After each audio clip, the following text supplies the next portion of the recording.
get started. Okay. So hi, everyone, and welcome to the first seminar of the month of April. So we are very honored and very excited to have a very distinguished guest today. So Professor Richard Samworth holds the Professorship of Statistical Science and is the Director of the Statistical Laboratory at the University of Cambridge. He's also a teaching fellow at St. John's College, and he runs the Statistics Clinic for members of the university. His main research interests are in non-parametric and high-dimensional statistics, and he has really a wide range of areas where he's made significant contributions. In particular, he's had some really interesting work in shape-constrained density estimation, non-parametric classification, clustering, and regression, and high-dimensional inference. He is a fellow of the ASA and the IMS, and he has received many awards, including most recently the IMS Medallion Lecture and the COPS President's Award. So for our students, this is one of the highest awards that you can obtain in statistics. So again, we are very honored and very delighted to have him give a talk in our lecture series. Today, he will be talking about USP, an independence test that improves on Pearson's chi-squared and the G-test. So just a brief reminder on the particular format of this seminar. So talks are generally 45 to 50 minutes, followed by some time for questions and discussions. Please remember to mute yourself. And if you do have a question, Professor Samworth has said that he will welcome them during the talk. So you can unmute yourself, raise your hand, or type them in the chat box if you have any questions. And with that, I will stop sharing my screen and turn it over. Okay, thank you very much for that very kind introduction, Emily.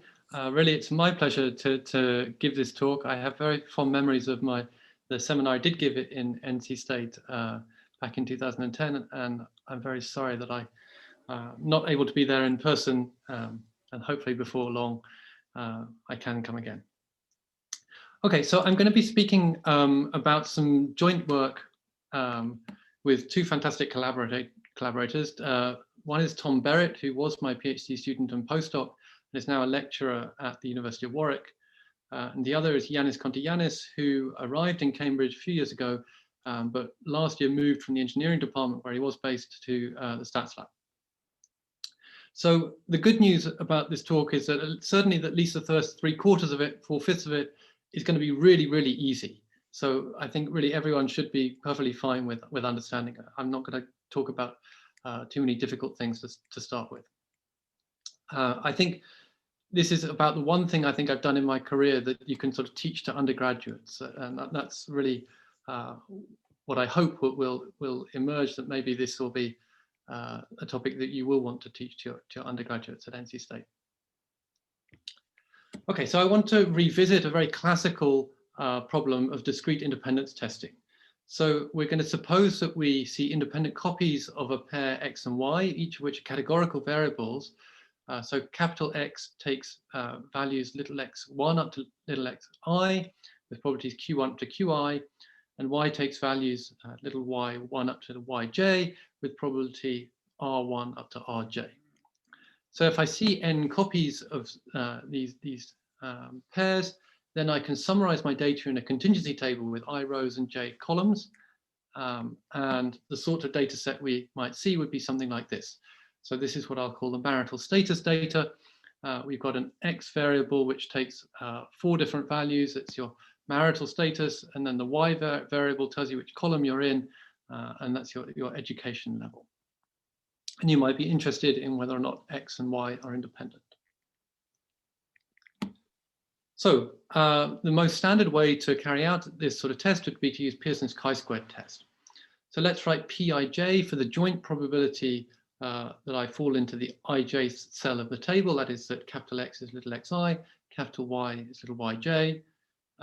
Then in this notation, I can say that X and Y are independent if and only if Pij is Qi times Rj for all pairs I and j. So to use fairly standard notation, I'm going to write OI plus for the number of observations in the ith row and O plus j for the number in the jth column. And then we've got this very famous formula, which in the UK, we even teach sometimes to high school children. I imagine something similar in the US, maybe to undergraduate students, for Pearson's chi-squared statistic. So we form this statistic by summing over all the different cells in the table of the square of the difference between the observed and what's often called the expected number of observations in the ij cell, and then we divide by the expected number in the ij cell. Actually, I don't really like this term expected number because it's random. It's not an expectation. You can see that the OI plus and the O plus J are random quantities. So I might call it something like the fitted value under the null hypothesis. Anyway, this was Pearson. He came up with the statistic in 1900. He was a British statistician, a biometrician, and I'm afraid to say also a eugenicist. He founded the department in University College London. Okay, so we know what we should do with this statistic. If we want a test of approximate size alpha, then we should compare the statistic to the 1 minus alpha level quantile of the chi-squared distribution, where the number of degrees of freedom is given by the number of rows minus 1 times the number of columns minus 1. And if we run this on our marital status data, then we end up with a chi-squared statistic of 23.6. It's 20 cells in the table, so I should refer it to a chi-squared distribution with 12 degrees of freedom, 3 times 4, and I get a corresponding p-value of 0.0235. So I'd reject the null hypothesis at the 5% level, but not at the 1% level, for instance. If we think about where Pearson's test comes from, if I were teaching this to undergraduates, I would derive it as an approximation to the generalized likelihood ratio test, or what's often called in some application areas the G-test. So we write down the multinomial log likelihood and we maximize it under both the null and the alternative hypotheses, and we end up with this statistic here. So this is a statistic you can equally well use. It wasn't so popular in 1900 to use it because it wasn't so easy to compute logarithms in those days. But these days, computing logarithms is not so difficult for us. So this is another statistic that we could use for the same problem, and we'd compare it to the same chi-squared distribution as for Pearson's statistic. Another way of motivating Pearson's test is to think about the chi-squared divergence between two probability distributions, which is defined in this way here, that looks very reminiscent of Pearson's test statistic. This is called a divergence because it's not really a formal metric or squared metric, because it's not symmetric in the P and P prime, actually. It also doesn't satisfy the triangle inequality, but it still gives you some sort of notion of distance. It's a special case of what's called an F divergence. But you can think of Pearson's chi-squared statistic as being derived by estimating or plugging in empirical estimates of the joint distribution and the product of the marginal distributions. Okay, I want to claim, though, that Pearson's test has got 3 significant drawbacks, and I'll go through them briefly now, and I'll try and substantiate these claims a little bit later on. So first of all, I claim that the tests don't actually control the probability of type 1 error at the claimed level in finite sample sizes, even in large sample sizes, potentially. Another issue is that if you've got no observations in a particular row or column of the table, then both of your test statistics are undefined. You can't divide by the EIJ if the EIJ is 0. And perhaps most importantly, the power properties of both of the tests are poorly understood. That's so quite surprising, but if you look, for instance, at the kind of seminal book of Lehman and Romano, it says nothing about the power properties of Pearson's test. So these are the things that we're going to try to remedy. Let's talk about poor size control to start with. I want to think about a very simple example of a 2x2 table. We've got these cell probabilities here, and for any value of P, these cell probabilities would satisfy the null hypothesis. If I think of a random variable that takes values in the top row with probability P and the bottom row with probability 1 minus P, and independently another variable that takes values in the left-hand column with probability P, right-hand column with probability 1 minus P, then I'd end up with this table here. But what the slight twist on the usual situation here is that I'm going to allow P to vary with the sample size. So that the sample size is going to be getting large, it's going to go to infinity, but I'm going to calibrate the cell probabilities in this way here, where P is lambda divided by n to the 1/2.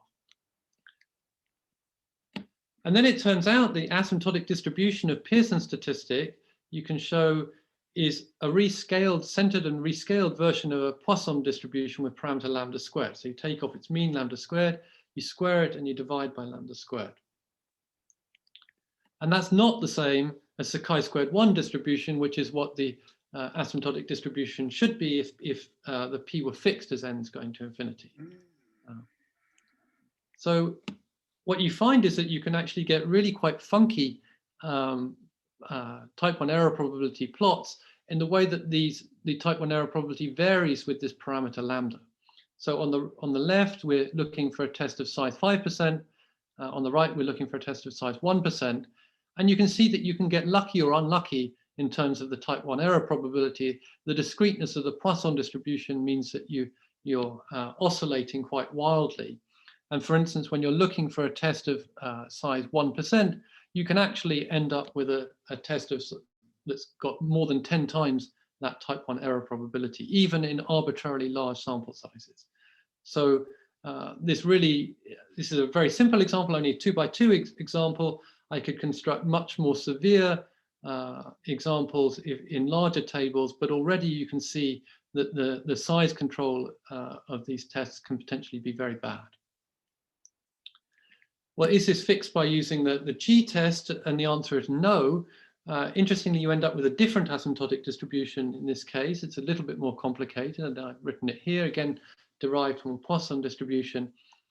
And these are the corresponding plots you end up with. You might wonder what the big spikes, what's going on with the big spikes here. Well, if you think about it, this test statistic, or this distribution as a function of z, this is a convex function of z. It starts off decreasing and then it increases again. So when lambda is small, the only way you can reject the null hypothesis is by seeing a large value of z. And that's what's going on in the left-hand part here. But then when lambda gets bigger, you suddenly get to a point where you would reject the null hypothesis on seeing z equals 0. And that's what's causing this big spike in the type 1 error probability. And you reject on seeing z equals 0. And this spike here is from seeing when you see z is 1, z is 2, and so on. So you see that's where the shape of this plot is coming from. But again, we're simply just not controlling the type 1 error probability at the desired level. And of course, what's causing the problem is that even though the overall sample size is very large, could be arbitrarily large, we're still ending up with some small cell counts. In fact, one small cell count, because if we go back and look at the top left entry of this table, it's got probability p squared, or what I could write as lambda squared over n. So for every n, I'm expecting to see lambda squared observations in this top left cell. And that lambda is fixed, so that's not getting large with the sample size. So that's led to, since people know that there are problems with small cell counts, that's led to people suggesting what I'd call sensible but ad hoc recommendations for how large the cell counts need to be in order to be confident of applying Pearson's test. So I've picked two pretty elementary statistics textbooks. One by Sullivan III said, the test statistic approximately follows the chi-squared distribution provided that all of the expected frequencies are greater than or equal to 1, and no more than 20% of them are less than 5. That actually is derived from a classical paper by Cochrane in 1954, who actually I found out it was also an undergraduate in maths at St. John's College, so it runs in the family somehow. Another one in a book by Agresti saying that it's difficult to specify what a large sample size means, but having all of the expected values being at least 5 is sufficient. So, of course, these are different recommendations. They may contradict each other. And indeed, for our marital status data, they do contradict each other. It turns out that there are exactly 4 cells of the table, the ones in red, that have expected frequencies less than 5. So this table just satisfies the criterion of Sullivan III, but it doesn't satisfy Agresti's. Okay, so let's try and understand what's going on here in a slightly different way. If I write curly P for the set of all probability distributions on 2x2 tables that satisfy the null hypothesis of independence, and I'll write C alpha for the 1 minus alpha level quantile of the chi-squared 1 distribution, well, the justification for Pearson's test comes from the fact that the probability for every fixed p in my set curly p, the probability I reject the null hypothesis, that is that the chi-squared statistic exceeds C alpha, converges to alpha as n goes to infinity. But the trouble is that this convergence isn't uniform over the class curly p. So if I took a supremum of the difference between the left-hand side and the right-hand side in absolute value, then this is not converging to 0 as n is going to infinity. And it's exactly this property that means that for each n, I can find a distribution Pn for which the corresponding type 1 error probability is not approaching alpha as n is getting large. Okay, let's talk about 0 cell counts. So what would you do if you had a row or a column that didn't have any observations in it? Well, you're just going to remove that cell or column from your table and run the test pretending that you never saw, that there was no possibility of seeing data in that row or column. So let's imagine that there was no data in the bottom row of the table, in the ith, capital Ith row. If it's the case that the population probability of seeing data in that row is positive, then actually you're testing a different null hypothesis. You're testing whether Pij is Qi times Rj for rows rows 1 up to capital I minus 1 and all columns. And that's not sufficient to verify that the variables x and y are independent. So that's another problem. Okay, let's see how we can try and get around these issues related to small or 0 cell counts. So first of all, I would say that one of the major issues with Pearson's statistic is that it's unstable to small perturbations of the observed table when the fitted values under the null hypothesis are small. And that I would argue a rather more natural notion of distance, of dependence, can be obtained by using this alternative measure d, as I call it, d of p prime, which is just obtained by adding up the squares of the differences between the cell probabilities in p and in p prime. So in the situation that I'm interested in, p prime is the product of the marginal distributions, that's qi times rj. And so the measure of dependence in my contingency table is what I'll call capital D. And that's what I obtained by just substituting in the Pij prime is Qi times Rj.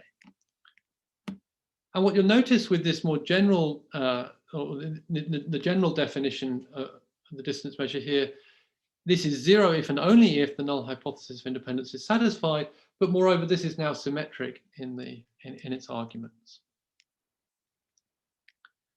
So the test I want to propose is obtained by estimating D. So let's think how we might do that. Let me suppose, without lots of generality, but just for simplicity, that x can take values from 1 up to capital I and y can take values from 1 up to capital J. And I want to define a particular function h, which is not perhaps maybe the first thing you'd think of, but it turns out to be quite natural. It's a function of 4 pairs of observations in my table. And what I'm going to do is I'm going to sum over all the cells in my table, and then I've got these indicator functions. So for instance, this indicator function here is 1 if and only if x1 is I and y1 is j. And I'm looking at products of indicator functions, and I'm taking off corresponding indicator functions as well. Well, why on earth does that h function make any sense? And it's because if I substitute in the random argument, so I take 4 pairs of observations that go into my table, random variables, random pairs, and then I take the expectation of this function h. Well, what happens, I can take the expectation inside the sum. I've got to then think about the expectation of indicator functions, but that's just probabilities. So then I've got to think about the probability that x1 is I and y1 is j, but that's just exactly the joint probability Pij that I wrote down before. And I've got another indicator function here, so I square that probability. And then I can do corresponding calculations with the other indicator functions, and I get pretty easily the corresponding expressions here. And I can simplify this very nicely and see that the expectation of this h is exactly the D quantity. So it's the measure of dependence in my contingency table. So of course, what this is saying is that applying h to this these 4 pairs of random observations gives me an unbiased estimator of D. But of course, that's actually not going to be a good estimator of D because it's only using 4 data points. So it does nevertheless motivate a different choice of estimator, an improved estimator, which I get by averaging over the different choices of 4 pairs that I could possibly make. So I want to take an average over all the different, all sort of distinct indices I1 up to I4 that I could make. And then I'm going to take the I1th pair, the I2th pair, the I3th pair, and the I4th pair. So how many choices have I got? Well, I can choose I1 in n ways, I can choose I2 in n-1 ways, I3 in n-2 ways, I4 in n-3 ways. So I've got n times n1, n times n-1 times n-2 times n-3 things that I need to average over, and a compact way of writing that is just as 4 factorial times n choose 4. So this is called a U-statistic, where I'm averaging over all these possible distinct choices of index that I might make. It's a 4th order U-statistic because I've got 4 different arguments here. And if I plug this expression in and try and simplify it, I put this in inverted commas because the expression maybe looks a little bit nasty when you first look at it. It's got 5 different terms, if you group them in that way. I want to claim, though, that it's only really the terms in red that matter. And I'm actually going to end up ignoring the terms in black. That may seem a little bit perverse. Let me just give you a quick hint about why I can do that. You'll notice that the dependence on the random quantities in the table is only through the row and the column counts in the black cells at the bottom. So in the red ones on the top, I've got OIJs and EIJs, but here I've got OI pluses and O plus J. So it's only about the row and column totals. And so a nice property of this statistic is that you can show that D hat is a unique minimum variance unbiased estimator of D. So for those of you who are taking sort of basic courses in mathematical statistics, the way you prove this theorem is via the Rao-Blackwell theorem, or really a slight generalization, the Lehmann-Scheffé theorem. Good, okay. So for those of you who are more convinced by numerical properties than theory, this is an example to try and convince you that D hat is a sort of unbiased estimator of D. I won't go into exactly how I generated this data. It's actually from a 5×8 table, and the cell probabilities are functions of a parameter epsilon, and epsilon's controlling the level of dependence in the sense that D is equal to 4 times epsilon squared. So this is giving me a quadratic curve on the population level, and what I can see is that the violin plots are showing me that I'm getting some sort of dispersed values around that quadratic curve, and I hope it's quite plausible to you that that's actually an unbiased estimator of the dependence level D. And moreover, that as the sample size increases from 100 on the left to 400 on the right, that the variance is shrinking through the fact that I'm getting to average over more observations. So this is going to be the most important formula for this talk. This is our alternative to Pearson's chi-squared statistic. We call it the USP test statistic. It stands for U-Statistic Permutation test. We're obtaining this U hat actually exactly by taking just the red terms in the D hat expression. So I'm just ignoring the ones that I don't like in black. And here's how I'm proposing to carry out the test. So we're going to compute the test statistic on the original data. Well, what I have to do after that is to work out, is that a big value of the test statistic or not? How do I calibrate the test? And a really attractive way to calibrate the test is using a permutation test. So I choose a large integer capital B, and for each index little b from 1 up to capital B, I choose an independent permutation of 1 up to n, uniformly at random from all the n factorial possible choices. And then I'm going to compute the USP test statistic on each of what I call the pseudo-null data sets. So these are the data sets TB that I get by permuting the y-index of each of the observations according to the Beath permutation in my sample. The idea here is that the permutation is breaking any dependence that there might be between the x's and the y's. So under the null hypothesis, this is a sample again from the null, and so I'm building up an idea through these U hat B's of what the test statistics should look like under the null. I won't go into this in too much detail, but there's actually a much faster way of generating the permutations and the permuted test statistics than just resampling the original observations. In fact, I only need to work with the cell counts in each of the cells. There's a function called R2D table in R that allows you to resample contingency tables in this way. It uses an algorithm called Papefield's algorithm, which is about 40 years old. So then I'm going to reject the null hypothesis if my test statistic U hat is at least the alpha times the b+1th largest of these b+1 statistics consisting of my original test statistic U hat and the B statistics computed on the pseudo null data sets. I'll break ties at random. Why does this work? Well, one thing you can notice that the row and the column totals are identical for the permuted data sets as for the original data. And what that means is that the rank of the U hat amongst these b+1 statistics is exactly the same as the rank of D hat, the more complicated statistic D hat would be amongst the corresponding permuted statistics D hat 1 up to D hat B. And moreover, the crucial property that makes all permutation tests work is that under the null hypothesis, these b+1 statistics are exchangeable. That is, they're joint distributions invariant permutations. And so the rank of my observed test statistic U hat is uniform on 1 up to b+1 under the null hypothesis. And that means that the USP test has got exact size alpha. So there's nothing asymptotic going on here. In finite samples, this is giving you a test of exactly the nominal size. So that's correcting the problems of poor size control. Because there's no division of anything, there's no problems with zero cell counts. But perhaps the most important property is about the power of the test. So here's a theorem that controls the power of the test. We've already seen that the test statistic is based on a unique minimum variance unbiased estimator of what I think of as a rather natural notion of dependence in the table.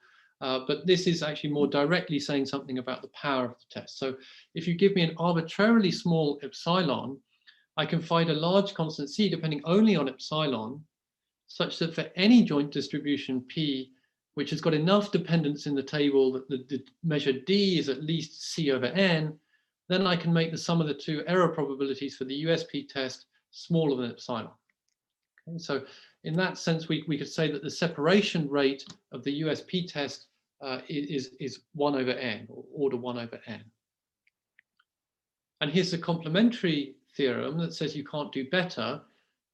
Again, if you give me an arbitrarily small epsilon and any other test, then I can find a small c, again, depending only on epsilon, and a joint distribution that's got some dependence in the table. It's got dependence at least little c over n, but the sum of the two error probabilities of this other test is greater than 1 minus epsilon. So the combination of these two parts of the theorem is telling me that the USP test is minimax optimal in terms of the separation rate that it needs in order to be able to detect dependence. So if you want to run this in practice, there's an R package called USP. So you need to type install.packages USP and then library USP. But then you just enter the data as a matrix. So if on the marital status data, it's a 4 by 5 matrix. You run the function usp.test on data. Actually, the default value for B is 999, but you can easily increase it. And what we find is you get a p-value of 0.001, so it's much smaller in this case, whereas the g-test p-value is pretty much the same as the one we got from Pearson's test. So we're getting a smaller p-value in this example. let's think about some simulated data and try and understand when and why the USP test is going to have greater power. Let's think about a 6x6 table, and I want to think about a baseline distribution that satisfies the null hypothesis. So you can see that this does satisfy the null hypothesis. It's a product of a variable that takes values in the ith row with probability 2 to the minus I divided by 1 minus 2 to the minus capital I, and another one that takes values 2 to the minus j divided by 1 minus 2 to the minus capital J.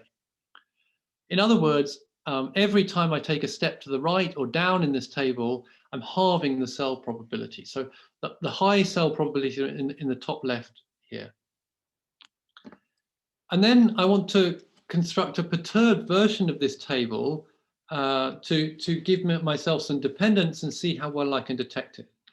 So of course, there are many ways I could perturb this table. And I would say that one natural way to categorize different alternatives is whether they're sparse or dense. So are you departing from your baseline null distribution in a sparse way or a dense way? And to start with, I'm going to think about a sparse change.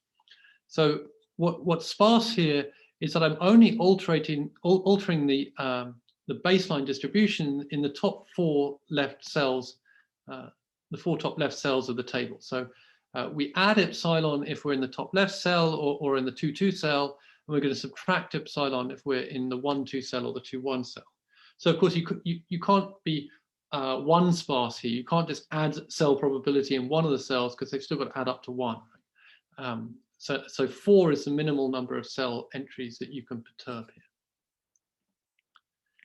And because there are 4 cell entries that I'm perturbing and I'm changing the baseline distribution by epsilon, and you've got to kind of take the difference between that and the baseline and square it, it's quite easy to see that the dependence measure here is equal to 4 times epsilon squared.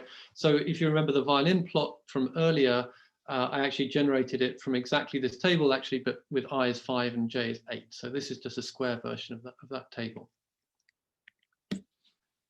And here are the power curves that you get for the USP test compared with Pearson's test on the left and the G test on the right. And I think they're really very striking. So the black curve in both cases is the power function of the USP test. So that's just a repeated curve in both cases. And then I've got 2 versions of Pearson's test and 2 versions of the G test. So the regular version of Pearson's test is in blue. And that's the one that compares the test statistic to the chi-squared quantile with I minus 1 times j minus 1 degrees of freedom. But what you can see here is that this test, as we saw from the theoretical arguments, just doesn't control the size at the right level. This blue point on the left should be at 0.05, but it's not, it's too high. But you can correct this because you can apply a permutation test to Pearson's test just as well as you can to the USP test, and that gives you the red curve. And what it tells you is really that the original test was cheating. It improved power, but only by not controlling the size. The red curve is at least controlling the size, but it has to pay a price in terms of the power. But there's really a very substantial difference in the power here. I mean, if I looked at something like epsilon's around about 0.05, then I'm getting a power of something like 0.75 for the USP test and maybe something like 0.2. No, I should look at the red curve, shouldn't I? So 0.15 or something like that for Pearson's test. It's a very big difference in power. If I move to the right and we look at the G test, in this case, it turns out that the version based on the chi-squared quantile is actually conservative in this case. So it's doing fine in terms of type 1 error, but its conservatism means it pays a price in terms of power all the way through this curve. It's too low. The green is a permutation version of this test, and that does, of course, control the size, and it actually is going to then improve the power in this particular instance, but it doesn't do as well as the USP test. So that's a sparse alternative. Why does Pearson's test fail so badly in this example? Let's recall that the departures from independence are in the 4 top left cells. So what we would hope is that the contributions to the test statistic from these cells would be large, and that would be what would allow us to reject the null hypothesis. But of course, because these are the high probability cells, they're going to have the large denominators. The EIJs are going to be large. And so that's going to dampen the contributions to this test statistic relative to the contribution to the USP test statistic. So if you think about it in this way, what you realize is that the denominators in Pearson statistic mean it's designed to have good power against alternatives that depart from independence only in the low probability cells. You might wonder whether that's sensible or not. I would argue probably in most cases not. In fact, there's an irony about it, which is that the low probability cells are going to have the low cell counts, and that means you can't trust Pearson's chi-squared test because it's not going to have the nominal size unless you get very lucky. So that was a sparse alternative. Here's a dense alternative. I'm going to get this by perturbing a uniform distribution on each of the I times j cells. I is 6, j is 8 here, so I've got 48 cells. And then I'm just going to perturb the cells in a kind of chessboard fashion. If I plus j is even, then I'm slightly increasing the cell probability. I plus j is odd, I'm decreasing it. And there it turns out that all the three tests are much of a muchness. I'm only looking at the permutation values, versions of the G-test and the Pearson's test, because then at least I'm comparing apples with apples. I know that these are all controlling the size at the nominal level.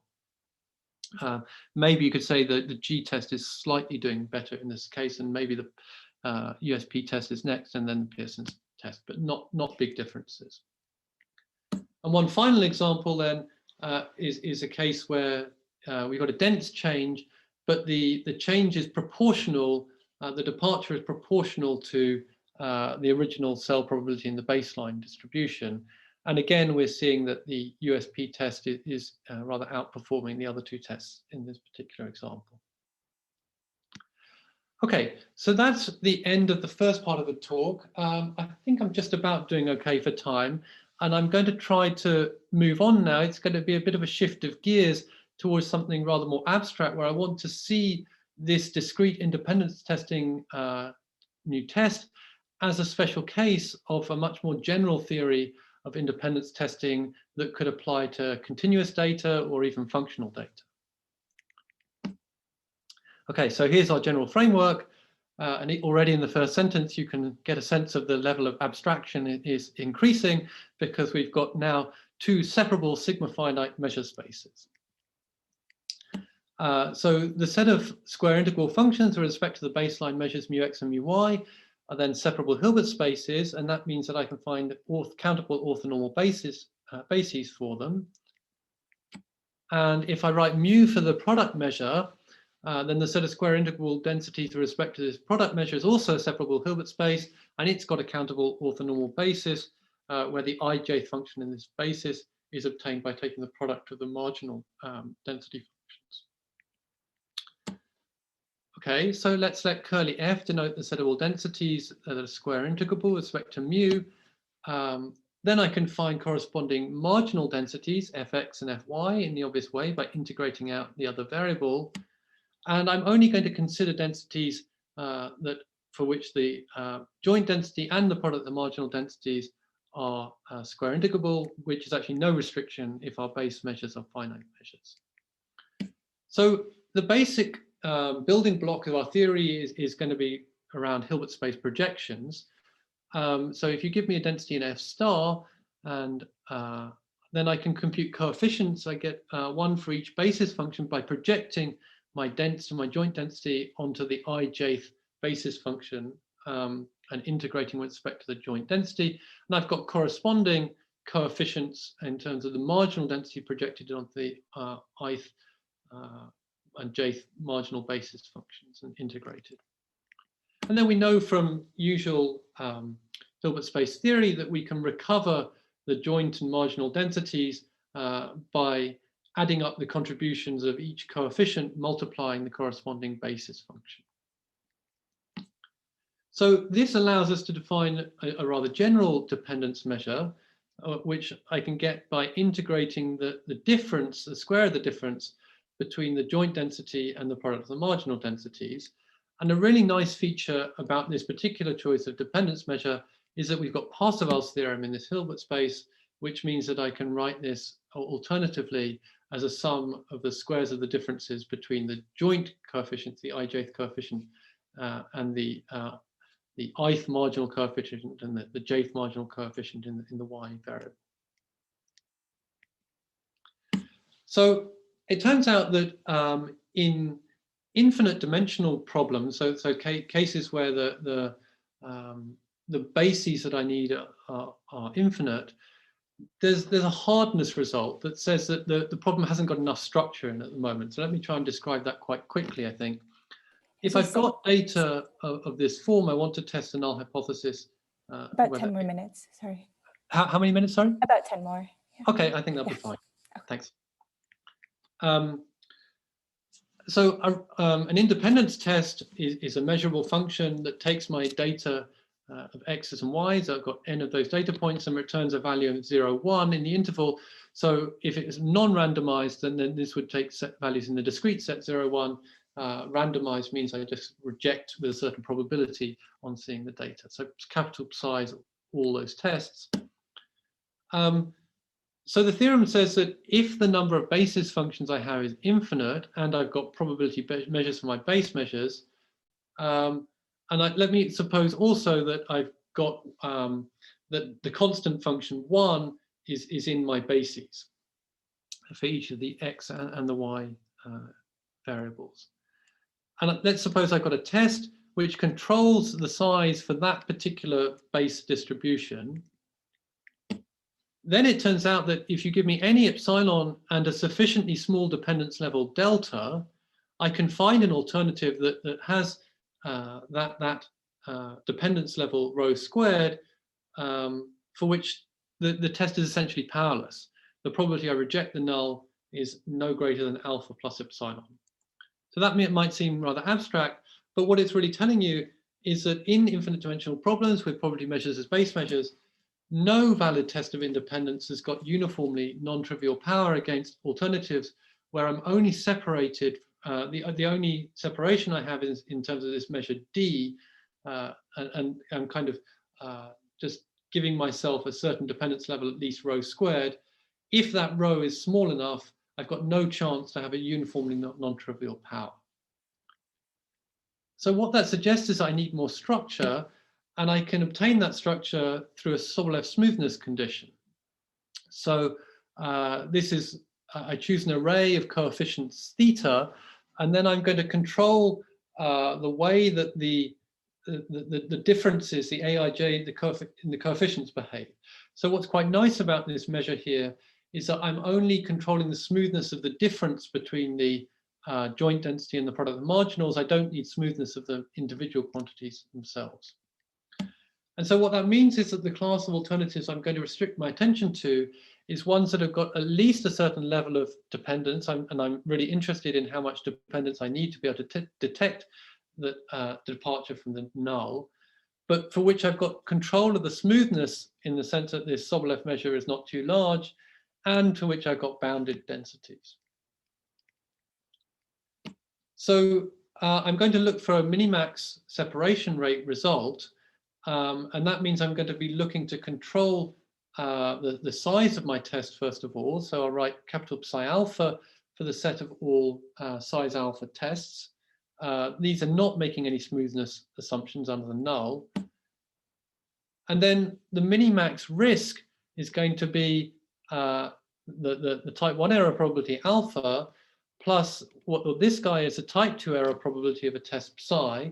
I look at the worst type 2 error probability I could get, worst over the class of alternatives that I consider, but then I try to minimize that by taking the best test. So the worst case loss I try to minimize with the best procedure.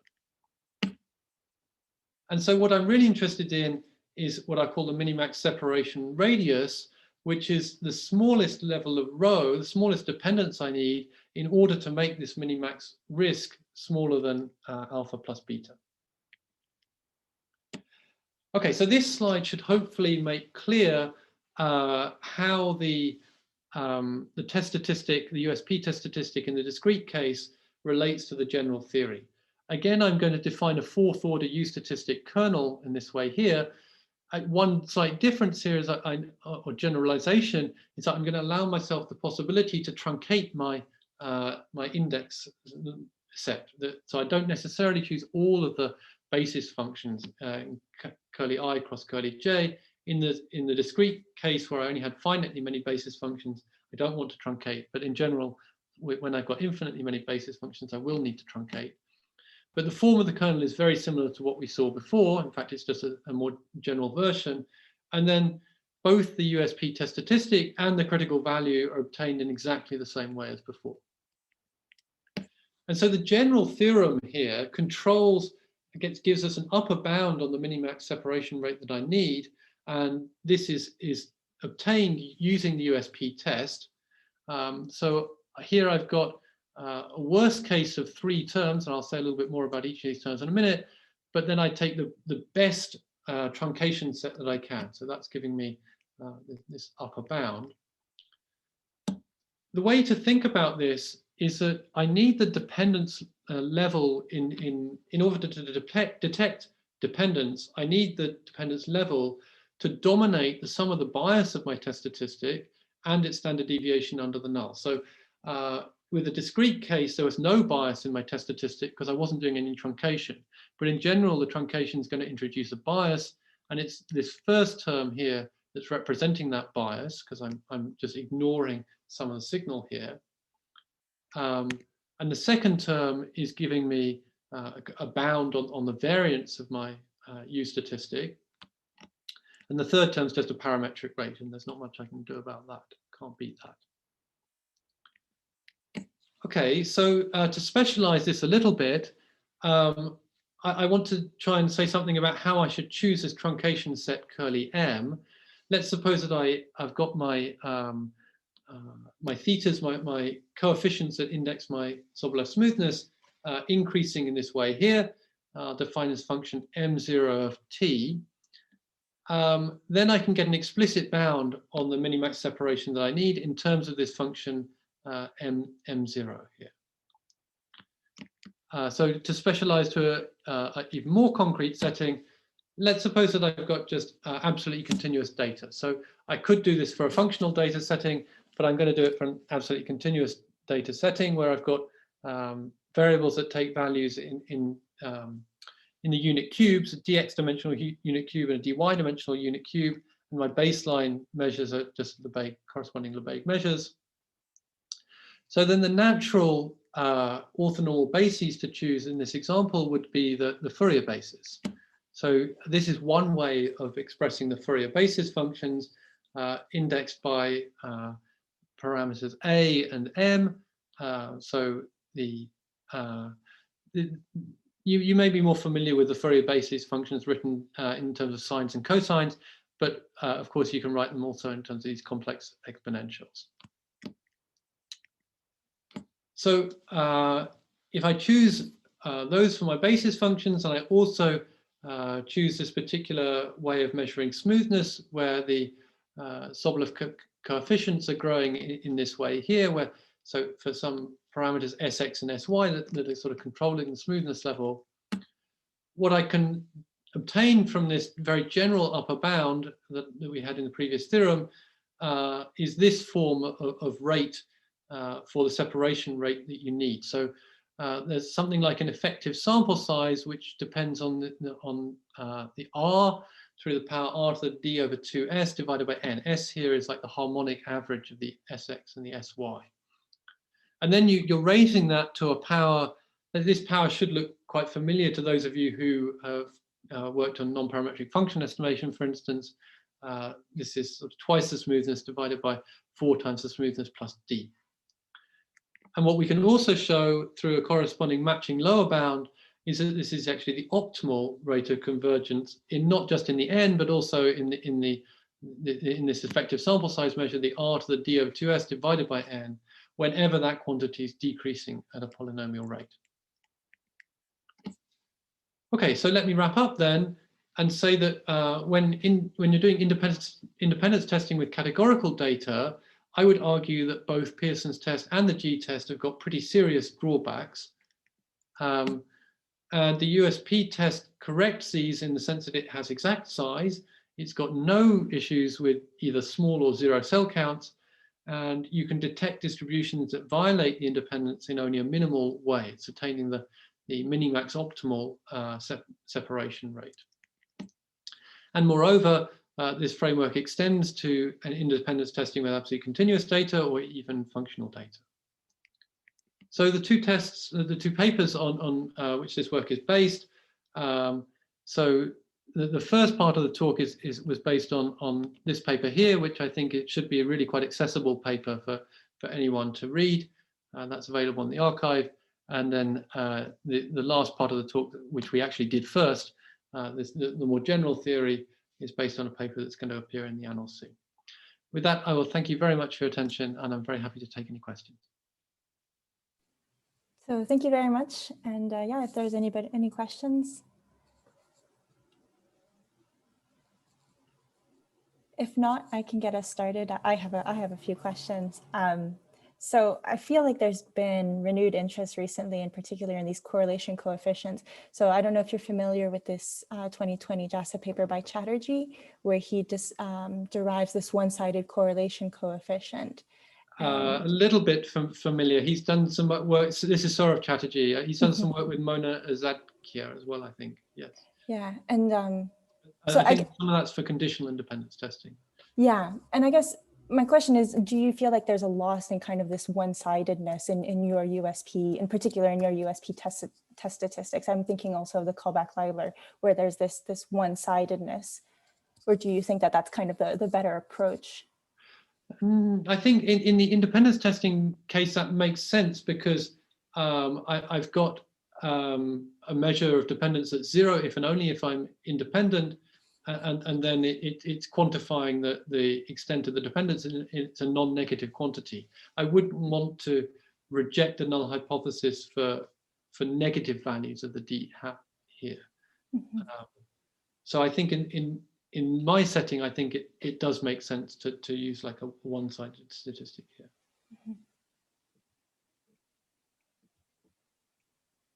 I have another question if there's no other questions, but I think, Len, you want to go ahead?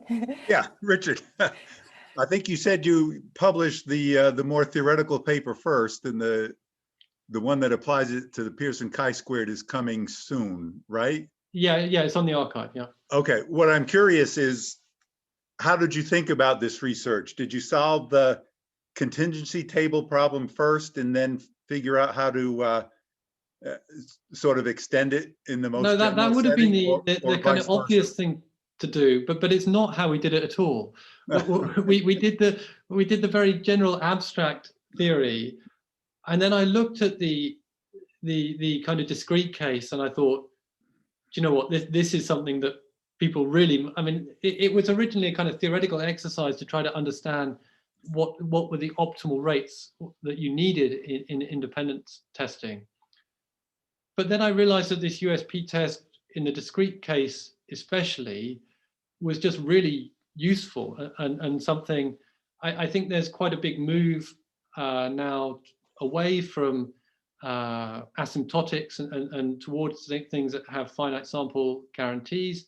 And I think that rather than teaching distribution theory, people are moving towards simulation-based ideas of null. So I think it fitted quite well into that paradigm. But then, of course, it was completely obvious to me that no practitioner was going to want to read the Annals paper and try and understand it. So I tried to write the second paper.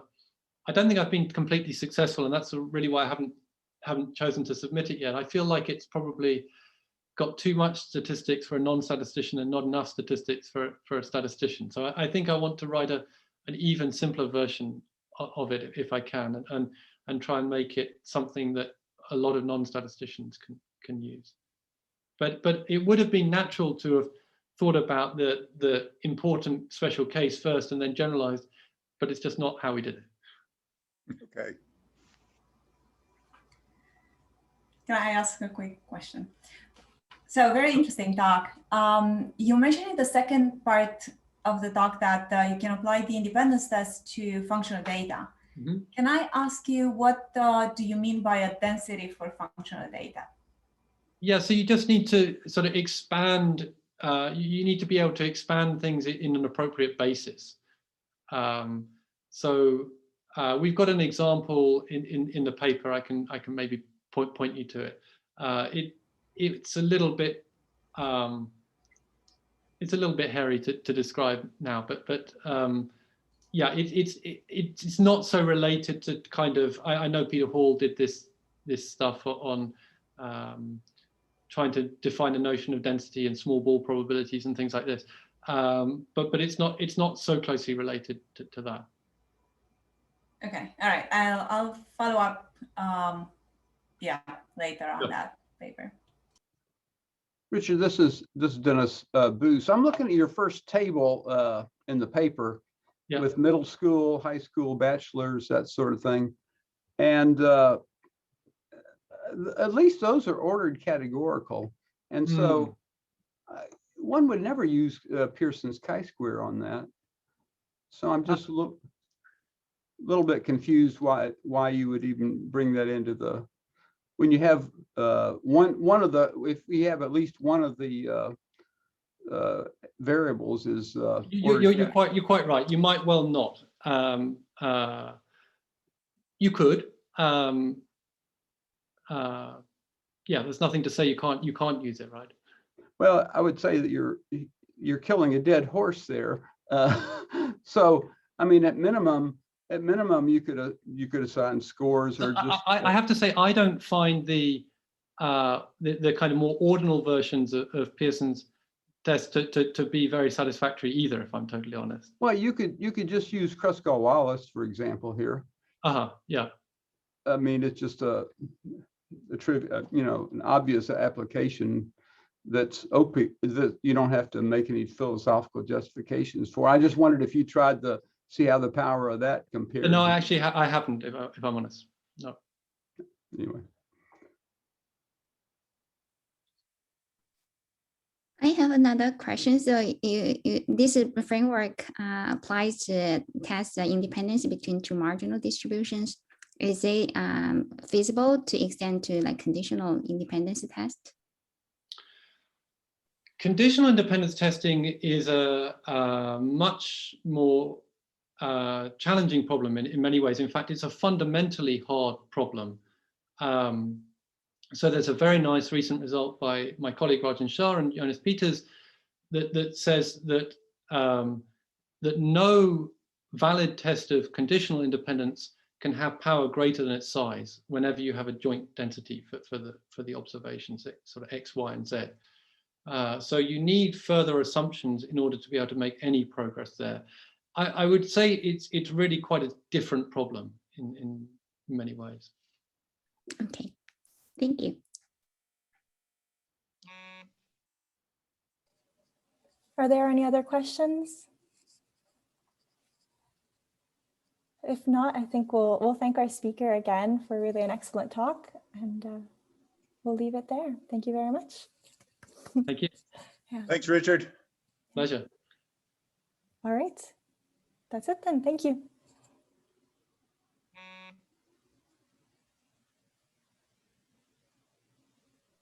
I think the students will be on this Zoom link, and Richard, you have like 30 minutes to meet the other students who signed up.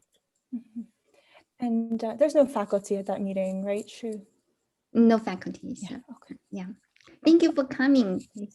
Thank you for the invitation and for putting the schedule together. It's a great pleasure. So do I need to click on another link now, or am I? No, that's the link for the meeting. Okay, great. Thank you. Bye. Thank you.